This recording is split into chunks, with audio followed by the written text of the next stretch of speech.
জীবনের কঠিন সময়গুলো কিভাবে পার করেছেন যুবরাজ সিং, ক্যান্সারের সঙ্গে তার লড়াইটা ঠিক কেমন ছিল, এসব নিয়ে সম্প্রতি খোলামেলা কথা বলেছেন ভারতের এই সাবেক ব্যাটার। ভারত ২০১১ বিশ্বকাপ জিতে নেয়, আর ওই টুর্নামেন্টে যুবরাজের কথা নিশ্চয়ই মনে থাকবে আপনাদের। অথচ টুর্নামেন্ট জুড়ে শরীরটা খুবই খারাপ ছিল তার। ক্লান্তি আর শারীরিক অস্বস্তি তাকে খুব জটিল অবস্থায় ফেলে দেয়। বিশ্বকাপ শেষে যুবরাজের শরীর আরও খারাপ করে। পরীক্ষার মাধ্যমে ধরা পড়ে তার বুকে একটি টিউমার সহ বিরল ধরনের ক্যান্সার হয়েছে। ক্যারিয়ারের জন্য যে সময়টা হওয়ার কথা ছিল দুর্দান্ত, সেখানে তাকে জীবন মৃত্যু নিয়ে ভাবতে হয়েছে। মাইকেল ভনের সাথে দ্য ওভারল্যাপ পডকাস্টে আলাপচারিতায় যুবরাজ জানিয়েছেন অনেক কথা।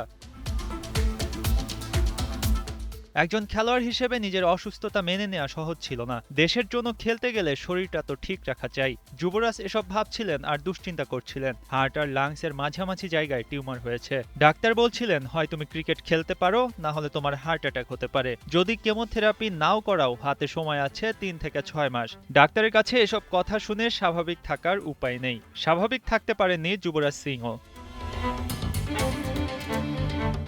সে সময় চিকিৎসার জন্য যুক্তরাষ্ট্রে যান যুবরাজ সিং। সেখানে কেমোথেরাপি নেন। শারীরিক ও মানসিকভাবে অত্যন্ত কঠিন এক সময় ছিল। ওই অভিজ্ঞতা যুবরাজকে নতুনভাবে লড়াই করতে প্রেরণা দিয়েছে। তিনি যে আর ক্রিকেট খেলতে পারবেন না, এটা কোনোভাবেই মেনে নিতে পারছিলেন না। তবে ফিরে এসেছেন যুবরাজের মতোই, হয়েছেন অনুপ্রেরণার গল্প। মঈন হাসান, ৭১।